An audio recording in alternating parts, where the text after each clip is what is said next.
Bismillahirrahmanirrahim. Assalamualaikum warahmatullahi wabarakatuh. Alhamdulillahi rabbil alamin. Wal aqibatu lil muttaqin. Wala udwana illa 'alal zalimin. Wa asyhadu an la ilaha illallah wahdahu la syarika lah. Wa asyhadu anna Muhammadan 'abduhu wa rasuluh. Sallallahu wasallam alaihi wa ala alihi wa sahbihi wa man ihtada bihadihi wa istanna bisunnatihi ila yaumiddin, amma ba'd. Kaum muslimin rahimani wa rahimakumullah,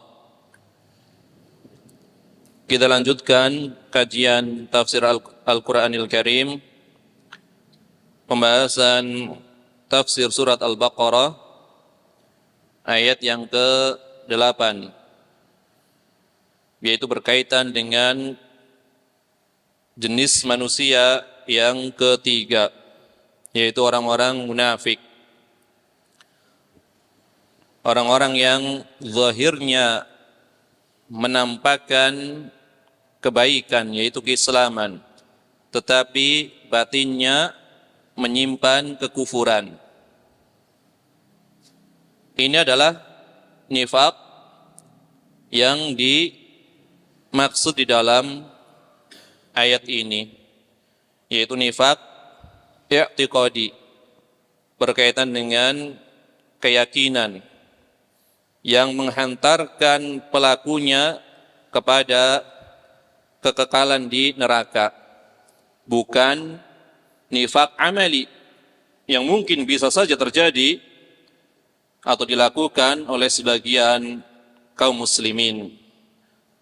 Nifaq amali itu termasuk dosa besar, tetapi tidak menyebabkan pelakunya keluar dari Islam dan tidak menyebabkan pelakunya kekal di neraka. Kalau sifatnya amali, yang dimaksud di dalam ayat ini adalah nifaq i'tiqadi, kekufuran. Bahkan di antara kekufuran yang paling parah, karena tidak sama antara yang lahiriah dengan batinnya. Ada kalanya kekufuran itu dinampakkan, ya, jelas, sebagaimana keadaan ketika itu orang-orang musyrik di Mekkah terang-terangan menampakkan kekufurannya. Makanya di Mekkah ketika itu, di awal dakwah Nabi SAW, belum ada orang-orang munafik. Setelah ada perintah hijrah ke Madinah, barulah di situ ada orang-orang munafik. Ya, di antaranya adalah mereka dari kalangan orang-orang musyrik Arab yang pura-pura masuk Islam. Sebagian dari kalangan ahli kitab. Karena di Madinah ketika itu, Yathrib ketika itu, ada 3 kabilah dari orang-orang ahli kitab Yahudi. Bani Qainuqa, kemudian Bani Nadir, dan Bani Quraidah.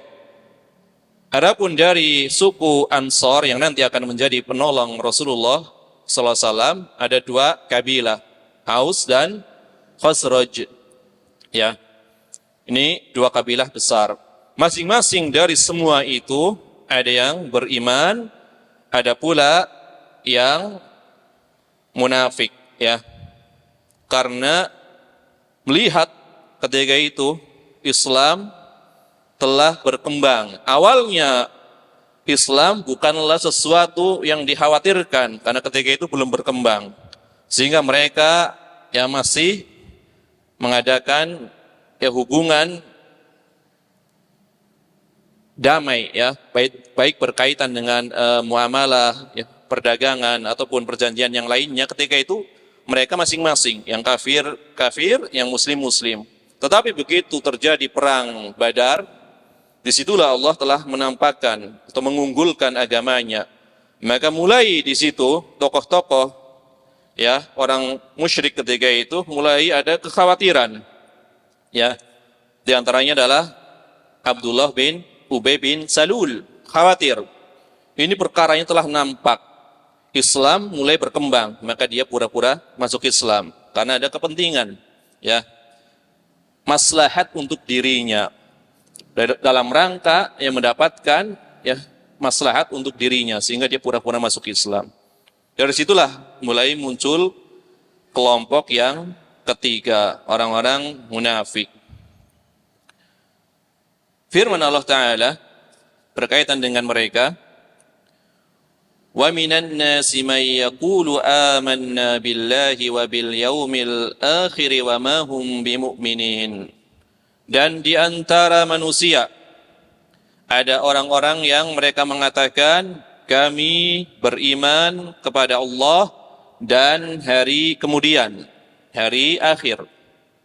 Padahal mereka bukanlah orang-orang yang beriman. Berarti mengakui hanya dengan lisannya saja, ya. Disebutkan, ya, oleh para ahli tafsir, di antaranya adalah riwayat dari sahabat yang mulia Abdullah bin Abbas radhiyallahu anhuma berkaitan dengan firman Allah Ta'ala yang tadi kita bacakan, yaitu di antara manusia ada yang berkata, kami beriman kepada Allah dan hari akhir. Padahal mereka bukanlah orang-orang yang beriman. Maka Ibn Abbas mengatakan, mereka adalah orang-orang munafik dari kabilah Aus dan Khazraj, ya, dan yang semisal dengan mereka, ya. Ini pendapat dari sahabat yang mulia Ibn Abbas radhiyallahu anhuma. Yang pendapat ini dinukil oleh para murid beliau, ya. Di antaranya adalah Ikrimah, kemudian Sa'id bin Jubair. Di sini Ikrimah murid Ibn Abbas, karena nanti ada Ikrimah bin Abi Jahal, seorang sahabat yang mulia. Adapun Ikrimah dan Sa'id bin Jubair, dua orang murid Ibn Abbas ini sering dinukil, ya, baik berkaitan dengan tafsirnya maupun fikihnya. Sa'id bin Jubair, seorang tabi'in yang mulia, ya, Al-Imam Al-Hafidh di kalangan tabi'in, orang yang terakhir kali dibunuh oleh Al-Hajjaj bin Yusuf Ats-Tsaqafi, orang terakhir, Sa'id bin Jubair, ya, berdebat, ya, terakhir kalinya dengan Hajjaj bin Yusuf, kemudian akhirnya dibunuh. Sebelum dibunuh, maka Sa'id bin Jubair berdoa, mendoakan keburukan kepada Al-Hajjaj bin Yusuf Ats-Tsaqafi. Beliau mengatakan, ya Allah, jangan engkau jadikan ada orang yang dibunuh oleh Hajjaj setelah aku. Ya, maka beliau menjadi apa? Orang yang terakhir dibunuh oleh Al-Hajjaj bin Yusuf. Setelah itu Hajjaj terkena penyakit, ya, mendadak, kemudian selang beberapa waktu beliau meninggal.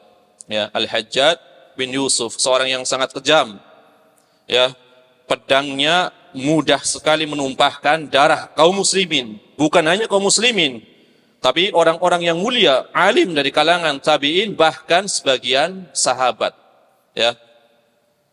Cucu dari Abu Bakar As-Siddiq juga dibunuh oleh beliau, Abdullah bin Az-Zubair bin Al-Awwam, ya, dibunuh oleh Al-Hajjaj bin Yusuf. Tapi, ya, bersamaan dengan kekejamannya, jasanya juga lumayan banyak. Beliau sangat cinta kepada para penghafal Al-Quran, sehingga para penghafal Al-Quran ketika itu dikumpulkan dan diberikan hadiah, ya, dalam rangka memelihara Al-Quran. Tetapi sekali lagi, ya, beliau adalah orang yang sangat mudah menumpahkan darah kaum muslimin. Ini adalah dua orang di antara murid Ibn Abbas. Nanti ada yang ketiganya yang lebih utama, yaitu Mujahid. Ya, Mujahid lebih lama bermulazamah dengan Ibn Abbas radhiyallahu anhuma. Jadi yang dimaksud dengan orang-orang yang mengatakan kami beriman kepada Allah dan hari akhir, padahal mereka tidak beriman, yaitu orang-orang munafik dari kabilah Aus dan Khazraj, ya, serta yang semisal dengan mereka. Kemudian pendapat ini juga dikuatkan oleh ulama yang lainnya, di antara Imam Abul Aliyah, ya, Imam Abul Aliyah, kemudian Al-Imam Al-Hasan Al-Basri, kemudian Imam Qatadah dan As-Suddi. Mereka menafsirkan orang-orang munafik ini adalah dari kabilah Aus dan Khazraj.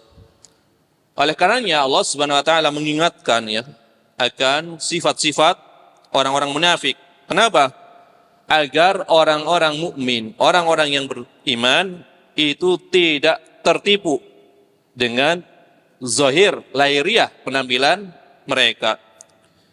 Karena sikap, ya, sikap lengah, lalai terhadap perkara tersebut itu bisa menimbulkan kerusakan yang besar, ya. Kalau tidak berhati-hati dengan, ya, kebiasaan atau sikap-sikap orang munafik. Maka diingatkan di dalam ayat ini, ternyata di antara manusia ada orang-orang yang menyembunyikan kekufurannya meskipun dengan lisannya menampakkan keimanannya. Maka harus ada sikap hati-hati, ya, terhadap mereka, ya, karena mereka tidaklah beriman, hakikatnya mereka adalah orang-orang kafir. Ini ayat ini sebagai peringatan agar kaum muslimin, ya, ketika itu harus berhati-hati. Ternyata ada kelompok orang-orang yang seperti itu, orang-orang munafik. Kemudian, ya, apabila orang-orang munafik itu adalah orang-orang yang paling buruk, ya, tabiatnya, perangainya, maka merupakan kesalahan yang sangat besar, ya, jika menganggap orang-orang yang fajir tersebut, yang durhaka tersebut sebagai orang-orang yang baik. Maka disebutkan dalam banyak ayat tentang keadaan orang-orang munafik. Di antaranya adalah di dalam surat Al-Munafikun, ya, surat Al-Munafikun tentang orang-orang munafik. Karena orang-orang munafik ini dalam banyak ayat. Yang paling banyaknya di dalam surat At-Taubah, tentang keadaan mereka disingkap di dalam surat At-Taubah. Tetapi ada juga surat yang nama surat tersebut adalah Al-Munafikun, orang-orang munafik. Ya, Allah berfirman tentang keadaan mereka. Idza ja'akal munafiquna qalu nashhadu innaka la rasulullah wallahu ya'lamu innaka la rasuluh. Ini dengan lisannya. Apabila datang kepadamu wahai Muhammad, yaitu orang-orang munafik, mereka mengatakan, nashhadu, kami bersaksi, ya, innaka, ada inna, berarti apa di sini? Takkid, penegasan, innaka, sesungguhnya kamu, la rasulullahi, ada lam lagi, udah ada inna, ada lam. Jadi lisannya sangat indah, engkau benar-benar sungguh, nah, seperti itu. Jadi bukan satu penguatnya. Idza ja'akal munafiquna qalu nashhadu innaka la rasulullah. Sesungguhnya engkau wahai Muhammad benar-benar utusan Allah. Indah lisannya, ya. Karena mereka, ya, dalam rangka berpura-pura khawatir terhadap keselamatan mereka, ya.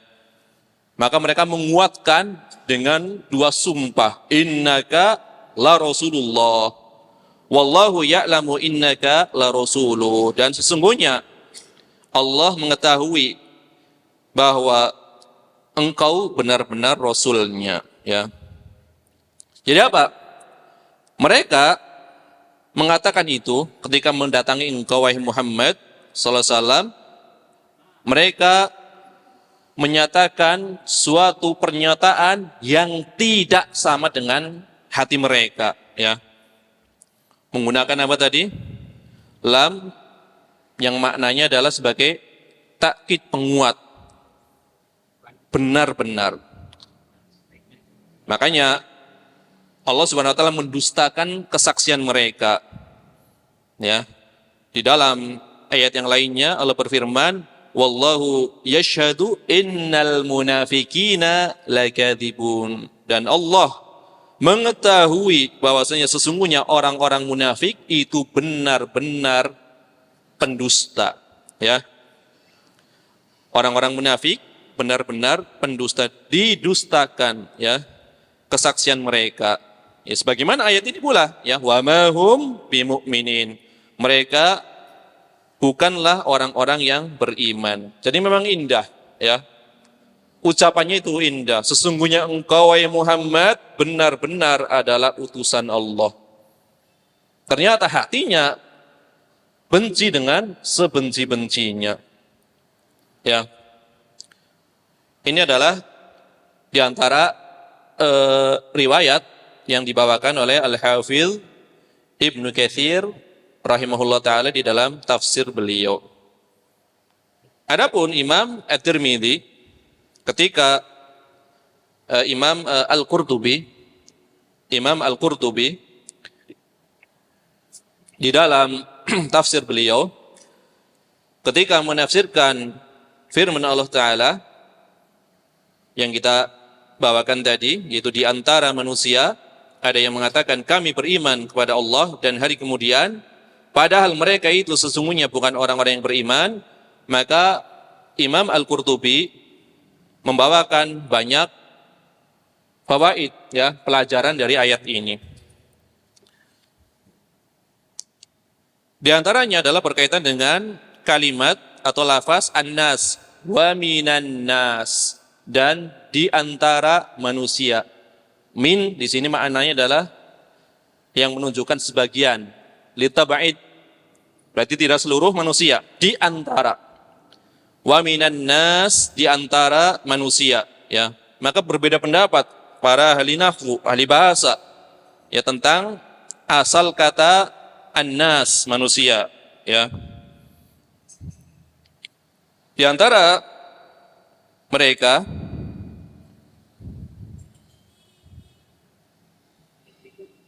yang dinukil oleh Imam Al-Qurtubi, Imam Al-Qurtubi mengatakan, ini nukilan saja, wa qala ulama us-sufiyah, beliau menukil orang-orang sufi, ya, orang-orang sufi dinukil oleh Imam Al-Qurtubi. Menukil bukan untuk membenarkannya, tetapi ingin tahu apa, ya, tafsir dari mereka berkaitan dengan an-nas ini. Wa qala ulama us-sufiyah, di antara orang-orang ahli tasawuf, orang-orang sufi, mengatakan an-nasu, an-nas, kata an-nas ini adalah ismu jinsin, ya, nama jenis. Wasmul jinsi la yukhatabu bihi al-awliya'u. Maka nama jenis ini tidak digunakan atau tidak diungkapkan untuk para waliullah. Ini kata orang-orang sufi, ya. Manusia itu hanya untuk orang-orang awam, ya. Manusia adalah ungkapan untuk orang-orang awam bagi pendapat sufiyah, ya. Tetapi pendapat ini dikritik, ya, karena yang populer di kalangan ahli ilmu bahwasanya lafaz an-nas itu mencakup semua manusia, ya. Orang-orang yang beriman dan orang-orang yang kafir tetap disebut sebagai an-nas. Ya, ya ayuhan nas, wahai manusia. Berarti mencakup semuanya di situ, manusia yang beriman, yang kafir, yang sufi maupun yang non-sufi. Tetapi orang-orang sufiyah, ini dinukil oleh Al-Imam Al-Qurtubi, mengatakan an-nas itu tidak digunakan untuk para waliullah, ya, menurut anggapan mereka, ya, sebagian sufiyah. Tetapi yang populer, yang masyhur di kalangan ahli ilmu, an-nas untuk semuanya, ya, beriman, kafir, disebutnya sebagai manusia, ya.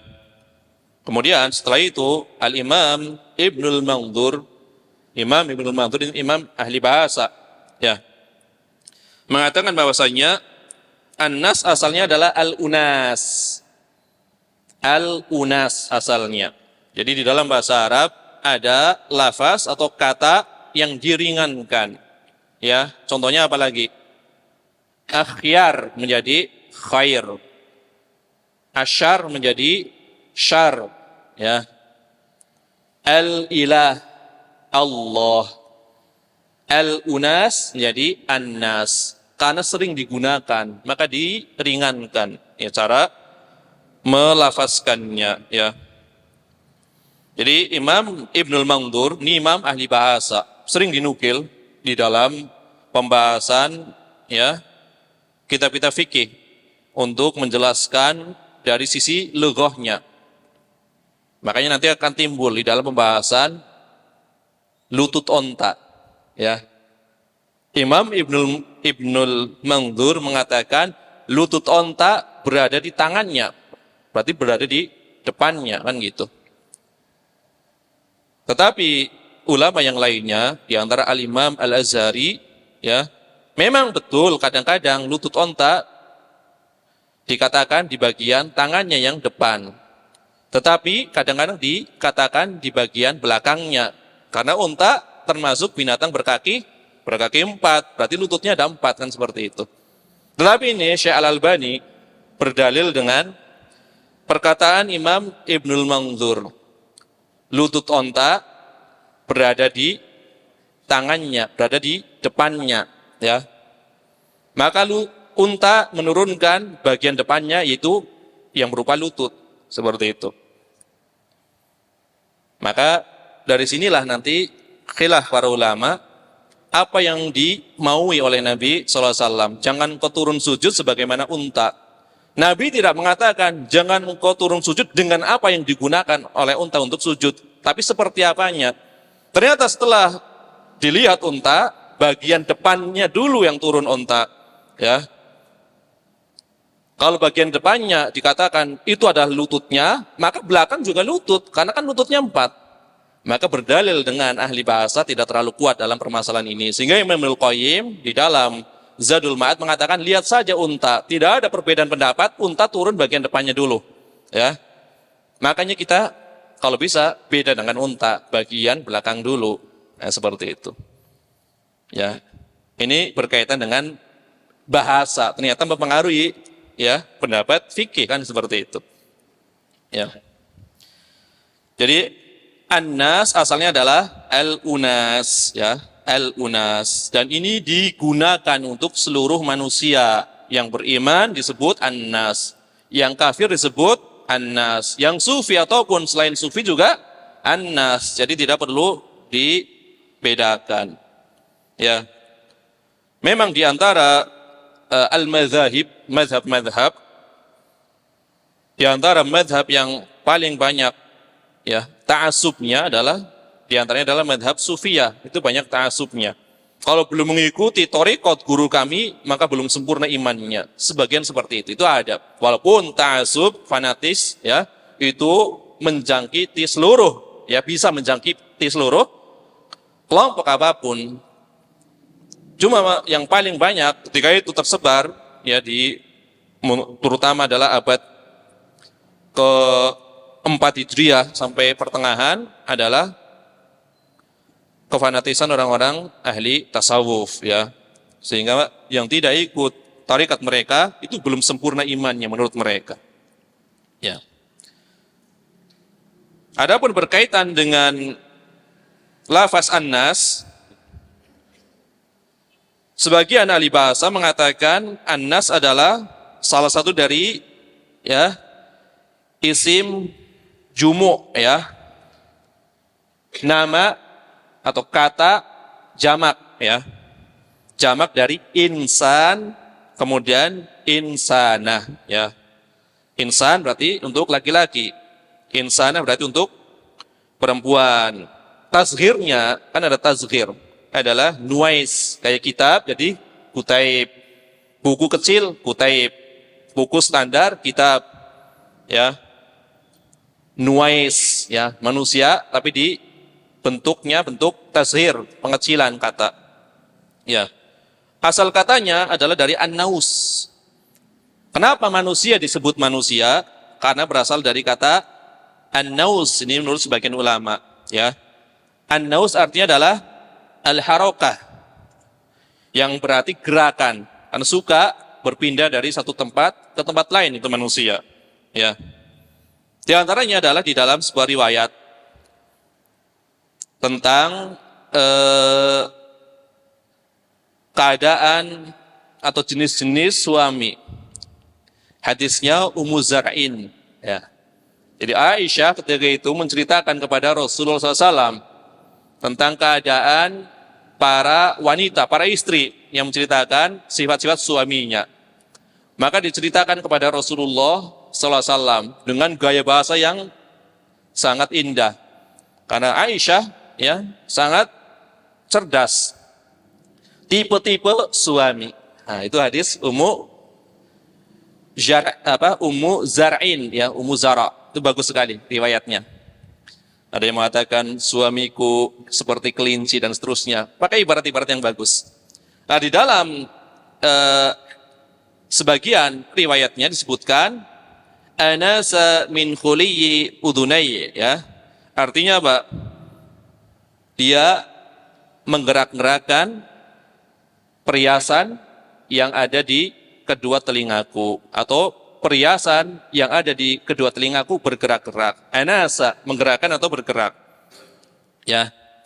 Ini sebagian ulama mengatakan manusia annas berasal dari kata ya nasa yanusu, anasa, atau maknanya adalah ya taharraka, yang bergerak. Ya. Karena mereka suka berpindah dari satu tempat ke tempat yang lain. Atau sebagian ulama mengatakan asal manusia adalah dari nasia. Nasia artinya apa? Lupa, ya. Nasia artinya adalah lupa.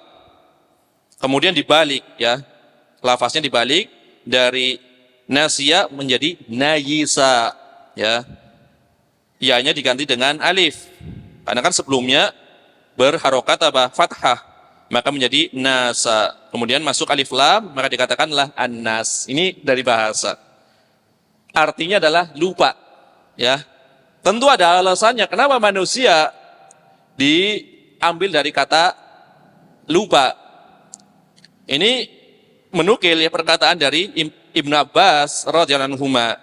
Nasya Adam ahdallah fasummiya insanan. Ini dalam tafsir Ar-Razi.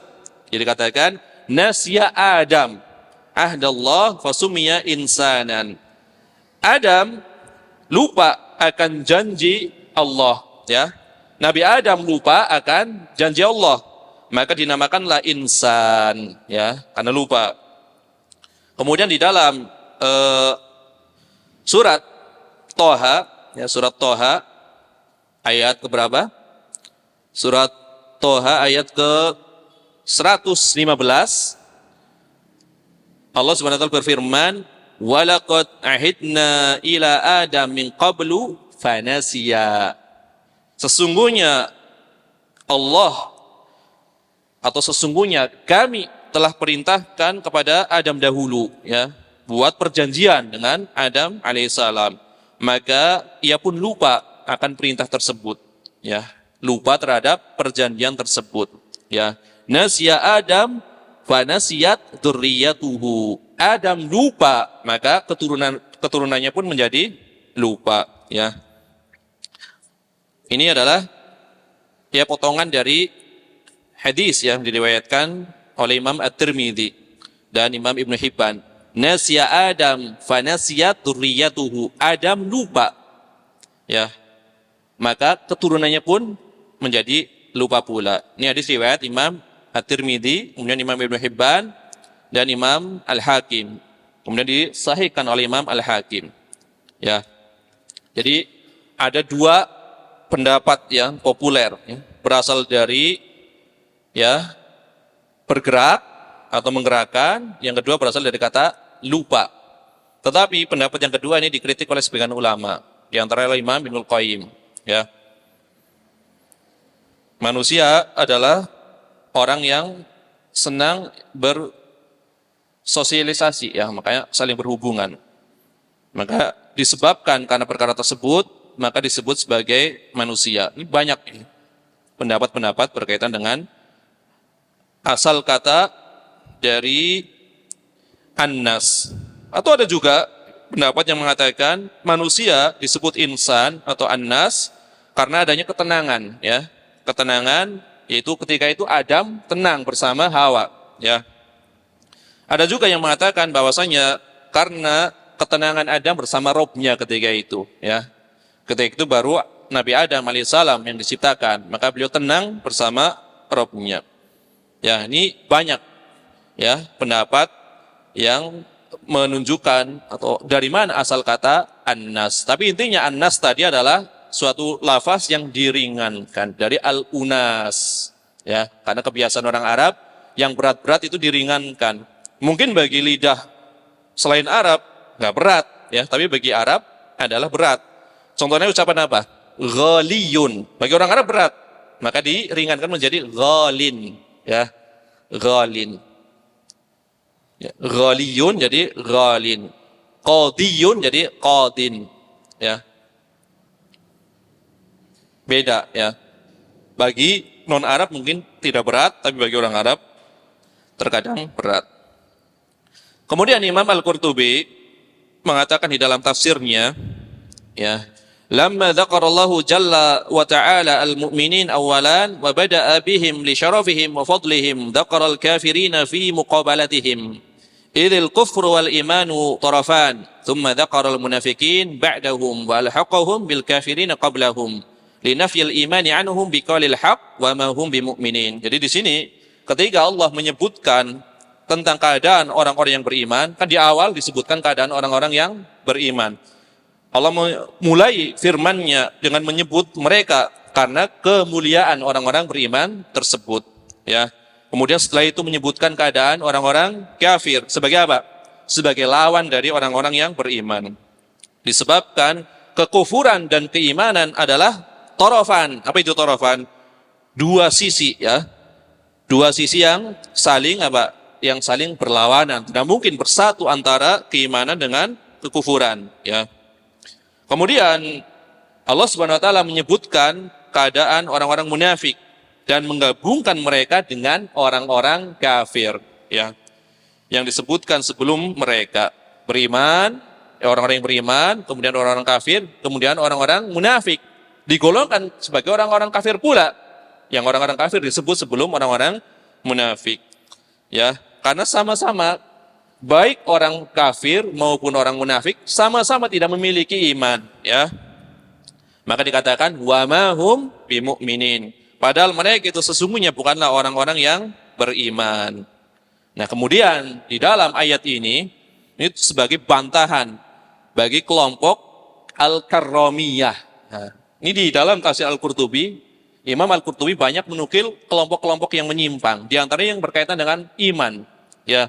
Karena di dalam masalah iman itu ada tiga kelompok. Pertama ahlu sunnah wal jamaah, ya.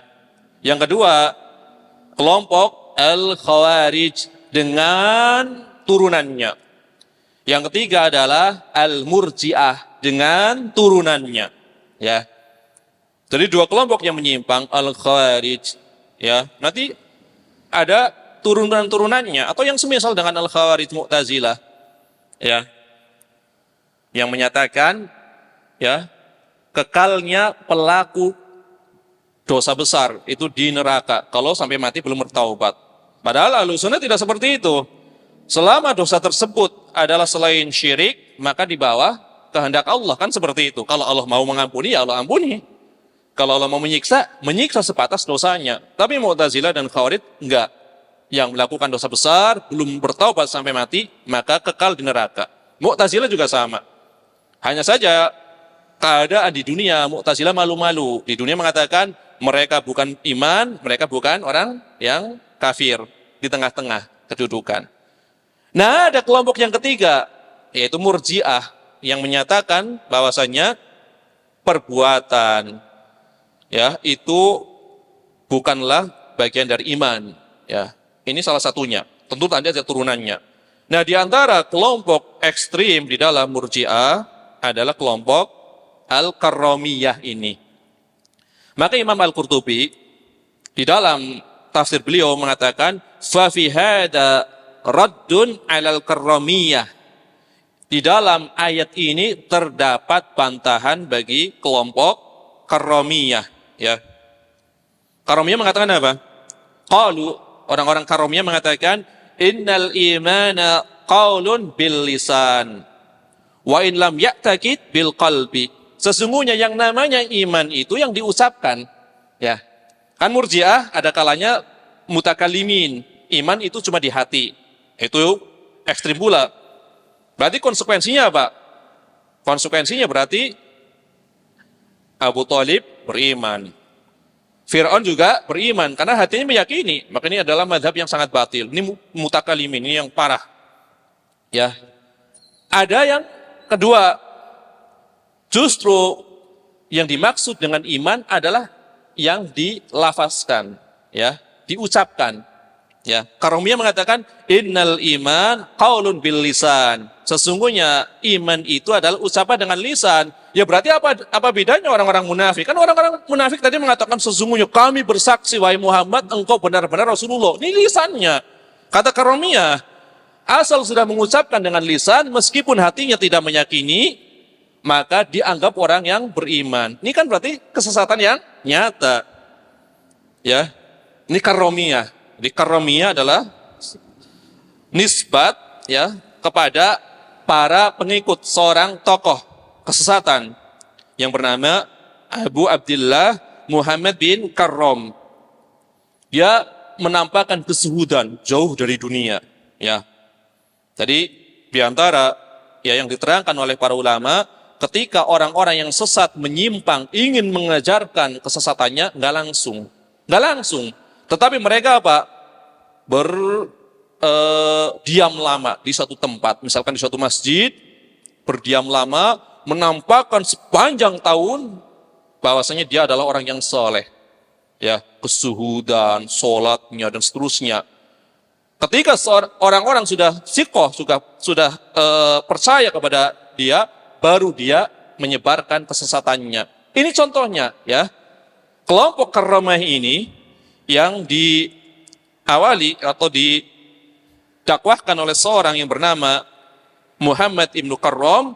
Beliau itu seorang yang zuhud, menambahkan kesuhudan jauh dari gemerlap dunia, ya, di daerah Sijistan. Sijistan itu wilayahnya Imam Abu Daud, penulis kitab Sunan, ya. Maka sekelompok orang tertipu dengan banyaknya ibadahnya, ahli ibadah, zuhud, ya. Kemudian dia dan para pengikutnya itu pergi ke daerah, ya, Hurjah, dari Sijistan ke Hurjah. Mereka menyeru penduduk daerah tersebut untuk mengikuti keyakinan mereka.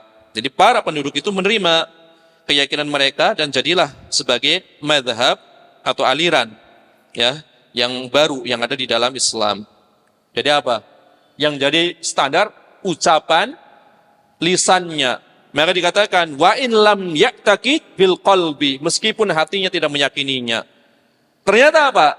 Mereka juga berdalil dengan ayat Al-Qur'an. Jadi tokoh kesesatan semuanya berdalil dengan ayat Al-Qur'an. Bukan Al-Qur'annya yang salah, tetapi cara berdalilnya. Di antara dalil orang-orang Karomiyah yang menyatakan yang dibalas adalah, yang mendapatkan pahala adalah dari lisan, ucapan lisan, adalah firman Allah Ta'ala di dalam surat Al-Ma'idah ayat ke-85. Fa'athabahumullahu bima qalu. Ya, maka Allah memberikan balasan kepada mereka dengan sebab ucapan mereka. Ya, jadi yang dibalas adalah disebabkan apa? Ucapan. Ini dalilnya. Dalil orang-orang Karomiyah, ya. Dalil orang Karomiyah. Fa'athabahumullahu bima qalu. Maka Allah memberi balasan mereka pahala disebabkan perkataan yang mereka ucapkan. Ini kan disebutkan mereka mendapatkan pahala karena apa? Karena ucapan. Ya. Allah tidak menyebutkan mereka mendapatkan pahala disebabkan apa yang mereka yakini dalam hati. Nah, maka dijawab oleh Imam Al-Qurtubi, ya. Kata Imam Al-Qurtubi, wa hada minhum qusurun wa jumudun. Ini namanya adalah membuktikan kedangkalan dan kejumudan, kekerasan akal mereka. Ya, juga mereka tidak memperhatikan, membuktikan mereka tidak memperhatikan apa yang diturunkan dari Al-Quran dan Sunnah. Karena kan dalil itu harusnya apa? Dipahami secara utuh, bukan sepotong. Ini memang sepotong dalil. Lafaznya seperti itu. Allah memberikan pahala kepada mereka disebabkan apa yang mereka ucapkan. Memang tidak disebutkan di sini disebabkan karena apa yang mereka yakini, kan seperti itu. Tapi ini baru sepotong ayat. Ternyata begitu banyak ayat Al-Qur'an ataupun hadis yang menjelaskan bahwasanya harus digabungkan antara seluruh perkara tersebut, baik lisannya mengucapkan, kemudian hatinya meyakini maupun anggota badan mengamalkannya. Ini dari ayat Al-Qur'an. Kemudian di samping ayat Al-Qur'an juga memahami hadis tetapi keliru. Di dalam sebuah riwayat Nabi SAW mengatakan, "Umirtu an uqatilan nas hatta yaqulu la ilaha illallah." Aku diperintahkan, kata Nabi SAW, aku diperintahkan untuk memerangi manusia.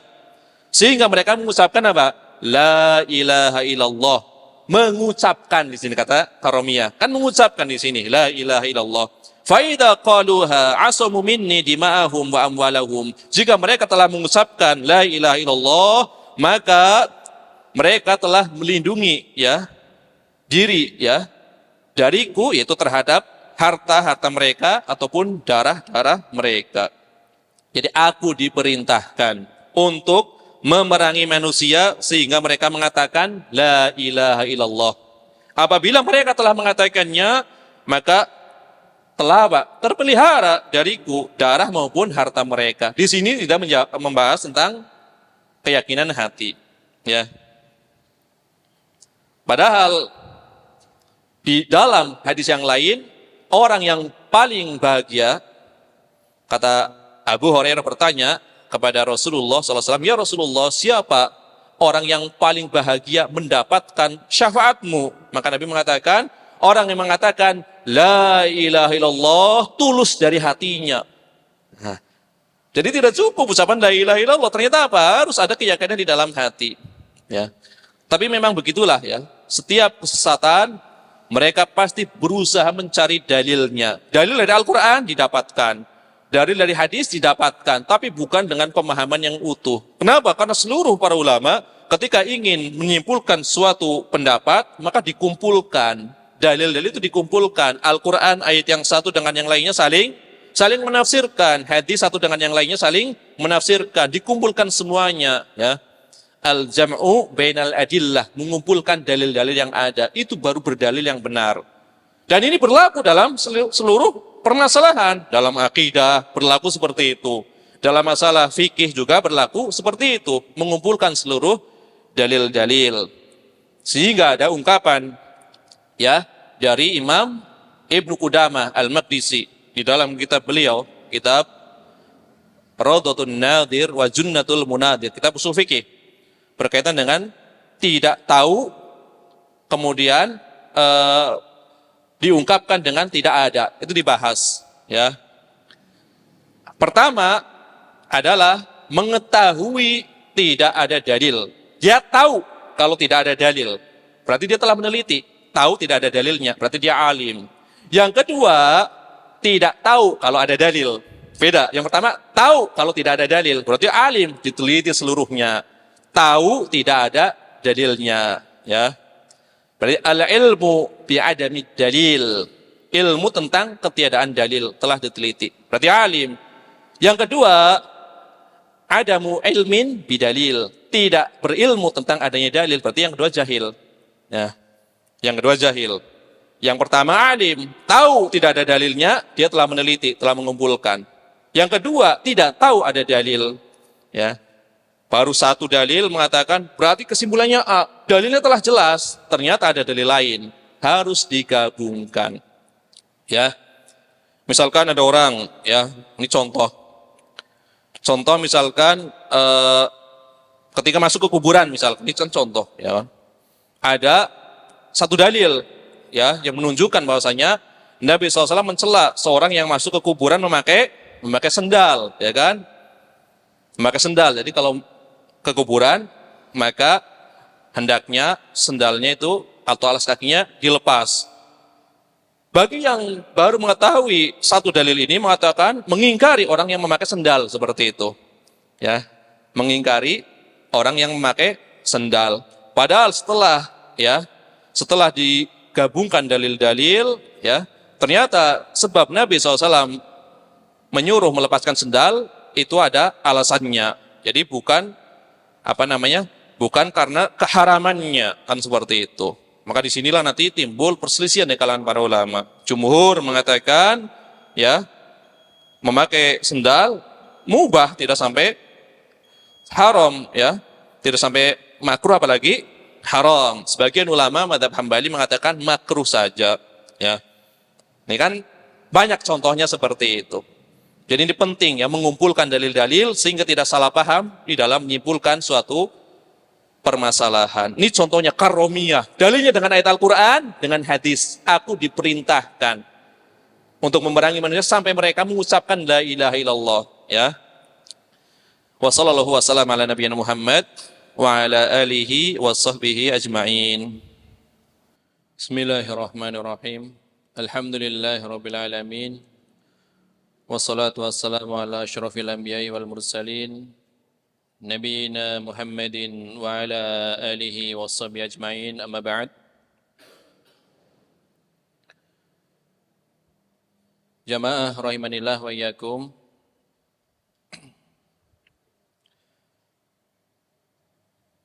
Tadi di antara kelompok yang menyimpang adalah kelompok Al-Karramiyah, yang mereka menjadikan standar seseorang disebut beriman apabila telah mengucapkan dengan lisannya, meskipun tidak dibarengi dengan keyakinan di dalam hati. Ini adalah kesesatan yang nyata, ya.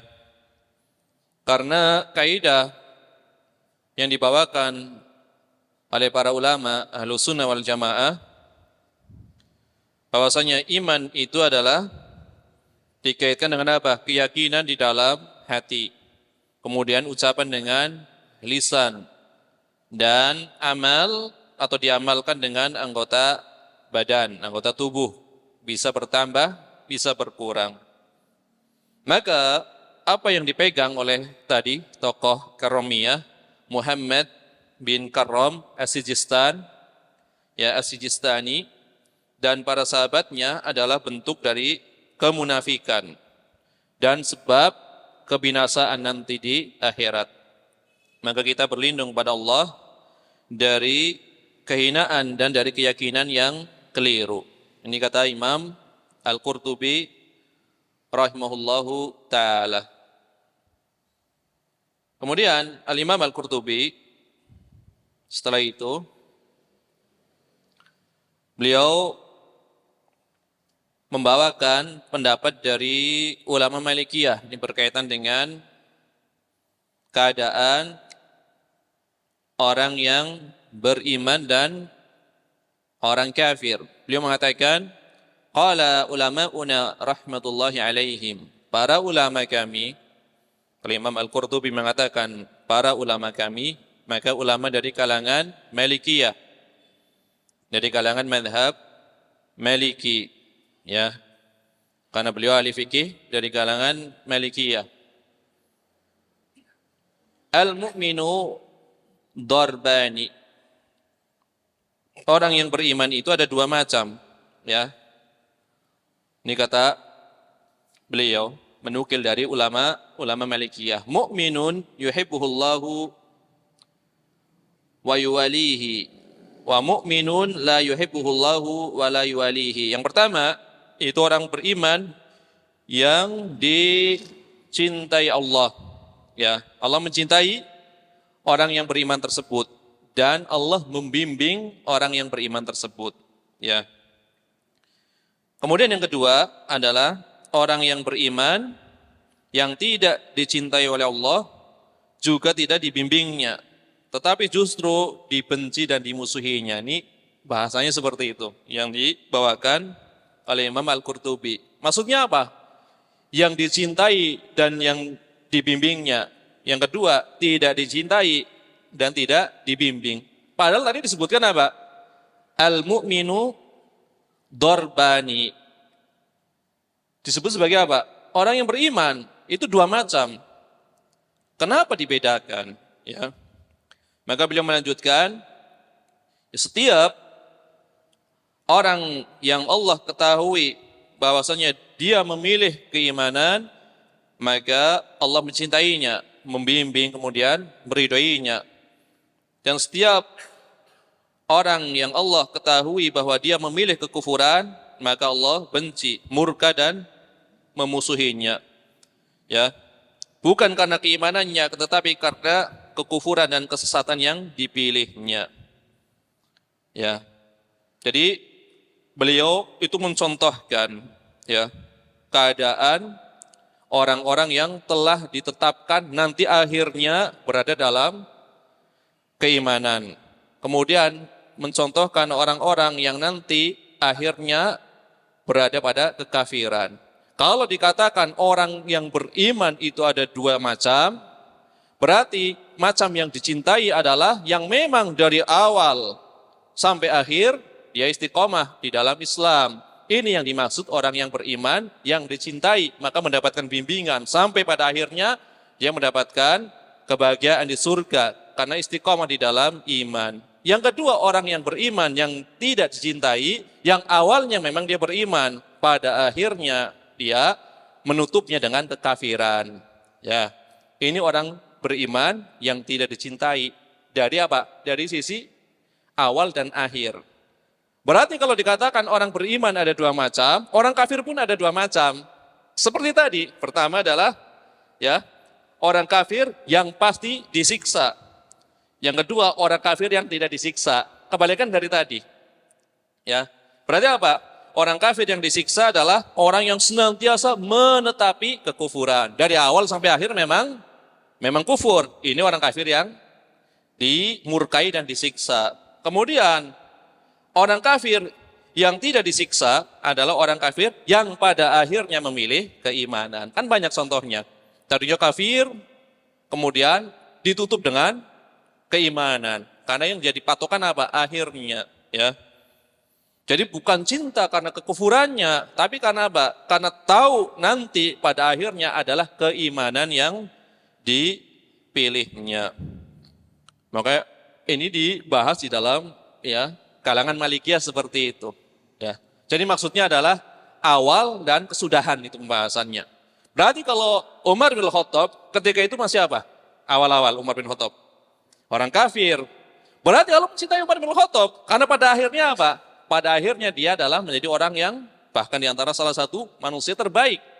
Ya, seperti itu. Tapi sebagian orang yang murtad, berarti Allah memurkainya. Ya, karena seluruhnya tadi apa yang kita sebutkan, baik kesudahan dari orang yang akhirnya beriman atau kesudahan yang orang akhirnya adalah berada dalam kekufuran, itu telah dituliskan. Ya, ketetapannya takdir mereka telah ditentukan, ya. Maka berkaitan dengan yang jadi patokan adalah di akhirnya Nabi mengatakan innamal a'malu bil khawatim. Sesungguhnya seluruh amal itu tergantung pada akhirnya. Yang jadi patokan adalah pada akhirnya, ya. Kemudian pernyataan ulama Malikiyah tadi, ya. Jadi ketika dikatakan orang kafir yang dicintai bukan karena perbuatan kafirnya, tetapi Allah mengetahui pada akhirnya dia beriman. Itu maksudnya, ya. Bukan kekafirannya yang dicintai, tentu dimurkai, ya. Perbuatan kufur tentu dimurkai, ya. Maka yang menunjukkan hal tersebut, menguatkan hal tersebut adalah sebuah riwayat, ya. Dan ini riwayat yang akan kita bacakan adalah termasuk di antara 4 hadis pokok, ya. 4 hadis pokok di dalam Islam sebagai pondasi Islam. Ya. Yang pertama apa? Pertama hadis innamal a'malu binniyat. Yang kedua hadis dari Aisyah, ya, man ahdatsa fi amrina hadza, kemudian man amila amalan dan seterusnya. Kemudian yang ketiga, ya, hadis berkaitan dengan halal dan haram. Innal halal bayyin wa innal haram bayyin. Yang halal itu jelas, yang haram itu juga jelas. Yang ada di antara keduanya adalah perkara-perkara yang masih syubhat. Yang keempatnya di antara para ulama adalah hadis yang akan kita bawakan, ya, berkaitan dengan takdir. Ya, berkaitan dengan takdir. Ya, hadis dari sahabat yang mulia Abdullah bin Mas'ud radhiyallahu anhu. Haddatsana Rasulullah sallallahu alaihi wasallam. Rasulullah sallallahu alaihi wasallam telah menceritakan kepada kami, wa huwas shadiqul masduq. Dikuatkan dengan pernyataan Ibnu Mas'ud. Beliau adalah orang yang benar lagi dibenarkan. Beliau adalah orang yang benar lagi dibenarkan. Allah membenarkannya sebagai orang yang benar. Maka di sini dibawakan inna hadakum yajma'u khalquhu fi batni ummihi arba'ina yawman. Sesungguhnya setiap dari kalian akan dikumpulkan, telah dikumpulkan penciptaannya di dalam perut ibunya selama 40 hari. Dalam bentuk apa itu? Air, ya. 40 hari masih bentuknya air mani, ya. Tsumma yakunu fi dzalika 'alaqatan mithla dzalik. Kemudian setelah itu selama 40 hari pula maka menjadi apa? Sekumpal darah. Tsumma yakunu fi dzalika mudghatan mithla dzalik. Kemudian selama 40 hari pula menjadi sekumpal daging. Berarti ini udah berapa? Udah ya 40 berarti 80. Kemudian setelah itu 81 sampai 120. Disitulah nanti dikatakan tsumma yursilullahu al-malak. Maka ketika itu Allah mengutus ya satu malaikat, mengutus malaikat. Fayanfukhu fihi ruha, maka ditiupkan padanya, yaitu ditiupkan ruh. Wa yu'maru bi arba'i kalimatin. Maka kemudian diperintahkan ya agar malaikat tersebut ya menulis ya empat perkara. Yang pertama adalah bikatsbi rizkihi, menulis rezekinya.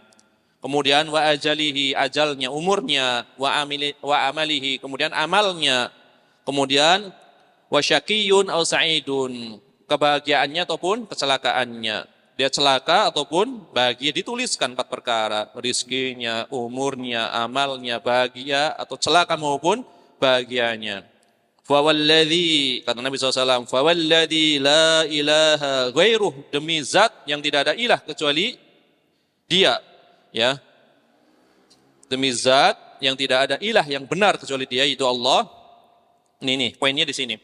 Inna ahadakum la ya'malu bi'amali ahlil jannah hatta ma yakuna bainahu wa bainaha illa dhira fayasbiqu alaihi alkitab fayamalu bi'amali ahlin nar fayadkhuluha. Sesungguhnya salah seorang di antara kalian benar-benar melakukan amalan penghuni surga. Di zahirnya dia melakukan amalan ahli surga. Sehingga jarak antara dia dengan surga ya tidak lebih kecuali satu hasta. Dhira berarti satu hasta. Berarti tinggal dikit lagi dia masuk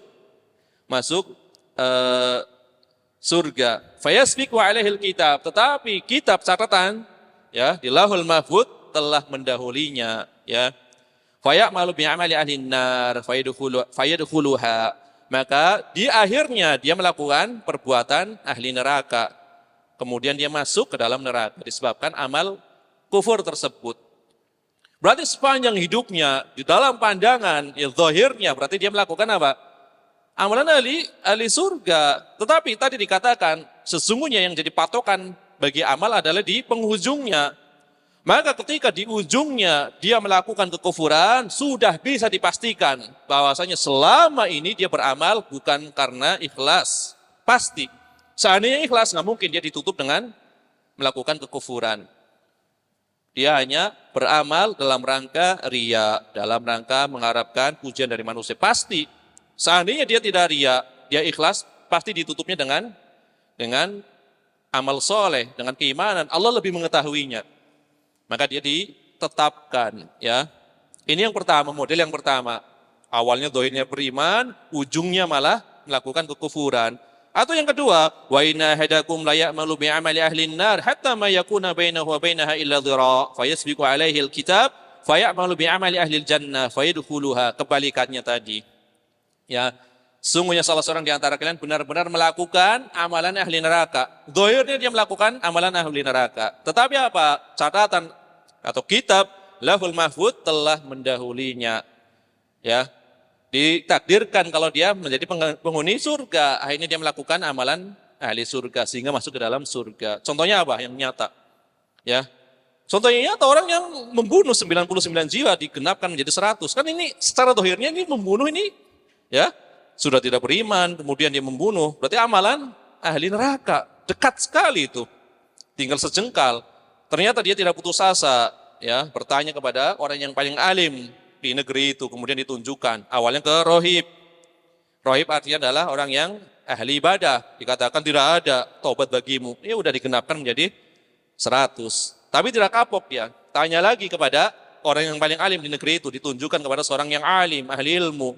Maka ahli ilmu mengatakan, apa yang menghalangi antara taubatmu ya dengan rahmat Allah? Tidak ada yang menghalangi taubatmu. Tetapi kamu harus berpindah dari negerimu itu, negeri yang buruk. Ternyata apa? Betul dia melakukan perjalanan. Di tengah perjalanan, maka ajal mendatanginya. Sehingga berebutlah malaikat azab dengan malaikat rahmat. Tetapi ternyata apa? Rahmat Allah lebih luas. Sehingga Allah menjadikan jarak menuju kepada negeri yang dekat itu sejengkal. Dalam satu riwayat, 1 hasta. Intinya beda dikit gitu loh. Bentar lagi udah masuk neraka. Ternyata apa? Allah menakdirkan masuk surga. Baru bertaubat ya, menuju negeri yang baik. Berarti ketetapannya apa? Ketetapannya memang asalnya orang ini memang ahli surga. Gitu. Ya. Karena seluruhnya ya telah ditentukan 50.000 tahun, 50.000 tahun sebelum ada langit dan bumi, takdirnya telah ada. Ya, kataballahu maqadiral khalaiq qabla an yakhluqas samawati wal arda bi khamsina alfasanah. Nah, itu. Allah telah menetapkan seluruh takdir-takdir makhluknya sebelum menciptakan langit dan bumi dengan jarak berapa? 50.000 tahun. Belum ada langit dan bumi, takdir telah tulis, ya. Yang menulis siapa? Pena, ya. Pena yang diperintahkan untuk menulis, ya. Uktub, ya. Ma'aktub, apa yang aku tulis, ya. Maka diperintahkan tulis, ya. Takdir seluruh makhluk. Ila antakuma as-sa'ah, ila antakuma as-sa'ah, sampai datang hari kiamat. Itu. Berarti pernyataan ulama Malikiyah didukung dengan riwayat ini, ya. Jadi maksud mencintai orang yang beriman, membenci orang yang beriman itu dirinci. Maksud yang dibenci bukan keimanannya, tapi akhir kesudahannya kufur. Ini yang dimaksud yang tidak dicintai, kan gitu. Di antaranya orang-orang yang pada akhirnya murtad. Tapi yang dicintai adalah orang-orang kafir yang pada akhirnya beriman, bahkan menjadi tokoh utama terdepan di dalam membela Islam. Umar bin Khattab contohnya, ya. Kemudian Khalid ibn Walid contohnya, orang-orang terdepan. Atau Sayyidul Ansar, Sa'ad bin Mu'adz, yang beliau hidup di dalam keislaman hanya 6 tahun, ya. Sa'ad bin Mu'adz yang Nabi SAW mengatakan, kita tunggu pemimpin kalian, pemimpin Ansar, biar dia yang memberikan keputusan. Sa'ad bin Mu'adz sebentar hidupnya di dalam Islam, maksudnya cuma 6 tahunan. Tetapi ketika beliau wafat, maka jenazahnya diiringi oleh 70.000 malaikat. Kemudian arsy Allah berguncang. Jadi luar biasa. Ya. Dan beliau itu, ya, ketika itu tadinya adalah memang awalnya menjadi tokoh yang disegani, ya, di kalangan orang-orang Ansor. Jadi kualitas, ya, bukan berapa lamanya kita hidup di dalam Islam, tapi apa yang kita telah lakukan untuk Islam, kan seperti itu. Maka kualitas lebih didahulukan daripada kuantitas. Umurnya secara, ya, kuantitas lama hidupnya, tetapi kualitasnya, ya, tidak sesuai dengan, atau tidak berbanding lurus dengan kualitas amalnya. Makanya Allah berfirman, alladzi khalaqal mauta, ya, alladzi khalaqal mauta wal hayata liyabluwakum ayyukum ahsanu amala.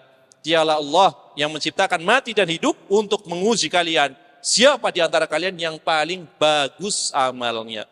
Allah tidak menyebut apa? Tidak menyebut banyak, enggak. Tapi bagus kualitasnya. Ya, amal banyak kalau dalam rangka tadi, ria atau tujuan-tujuan dunia, hapus, tidak ada gunanya.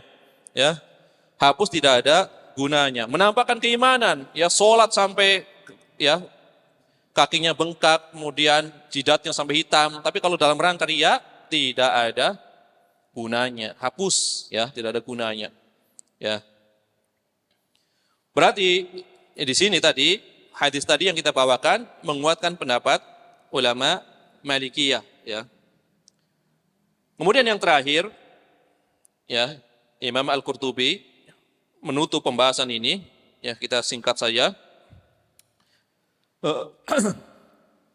Qala ulama'ul lughah, maka para ulama ahli bahasa mengatakan innama sumiyal munafiqu munafiqan liidharihi ghaira ma yudmiru tashbihan bil yarbu lahu juhrun yuqalu lahu an-nafiqa. Ya, para ulama ahli bahasa mengatakan kenapa orang munafik itu disebut munafik, ya, kenapa orang munafik itu disebut munafik? Karena dia menampakkan sesuatu yang berbeda dengan apa yang ada di dalam hatinya. Jadi diibaratkan seperti apa? Seperti rayap. Rayap yang merusak bagian dalam kayu. Ya. Bagian luarnya bagus. Misalkan ada kayu, kemasukan rayap. Dalamnya dirusak, luarnya masih bagus. Coba kalau ya kita tekan seperti itu. Ya. Jadi seperti rayap yang merusak bagian dalam kayu. Bagian luarnya masih bagus. Padahal bagian dalamnya apa? Ya kosong, melompong, ya. Begitulah keadaan ibarat orang-orang munafik, ya. Luarnya iman, namun batinnya kufur, ya. Ini adalah yang dibawakan oleh Al-Imam Al-Qurtubi rahimahullah taala. Pada pertemuan yang akan datang, kita akan lanjutkan firman Allah taala, yukhadi'unallaha walladzina amanu wa ma yakhda'una illa anfusahum wa ma yash'urun. Mereka hendak menipu Allah dan orang-orang yang beriman. Padahal tidaklah mereka menipu kecuali diri mereka sendiri. Hanya saja mereka tidak menyadari. Ingin menipu Allah dan orang-orang yang beriman. Hakikatnya mereka menipu diri sendiri. Hanya saja mereka tidak sadar. Ya, barangkali ini yang bisa disampaikan pada kesempatan malam ini. Mudah-mudahan Allah Subhanahu Wa Taala memberikan taufiknya kepada kita semua. Subhanakallahumma bihamdika asyhadu an la ilaha illa anta astaghfiruka wa atubu ilaik. Wassallallahu wasallam ala nabiyina Muhammad wa ala alihi wa sahbihi ajmain wa akhiru da'wana anil hamdulillahi rabbil alamin. Wassalamualaikum warahmatullahi wabarakatuh.